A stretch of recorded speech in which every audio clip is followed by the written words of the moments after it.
School విషయం మాట్లాడుకున్నాం. Government school, మళ్ళా గవర్నమెంట్ స్కూల్లో టీచర్లకు అంటే జీతాలు ఇవ్వకూడదని కాదు నా ఉద్దేశము. సో జీతాలు ఇవ్వండి, కానీ ఒక్కొక్క టీచర్కు జీతం ఎంత ఉంది ఇప్పుడు అని అంటే 80,000 నుంచి దాదాపు 1,00,000 దాటిపోతుంది.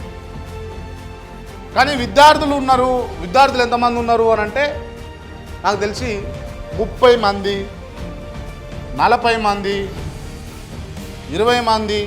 ఒక కాడ ఒక్కతే టీచర్ అట, ఒక్కతే టీచరు, ఒక్కరే విద్యార్థి, ఒక్కరే.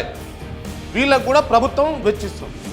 సో ఇట్లా ప్రభుత్వ ధనాన్ని వృధా చేయకుండా ఎట్లా సమన్వయం పరచాలి, ఎట్లా డిస్ట్రిబ్యూట్ చేయాలి అంటే సొమ్మునాది కాదు, అంటే కత్తిరాది కాదు, నెత్తినీది కాదు అన్నట్టుగా అటు ప్రభుత్వం వైఖరిని కొంచెం మార్చుకోవాలి.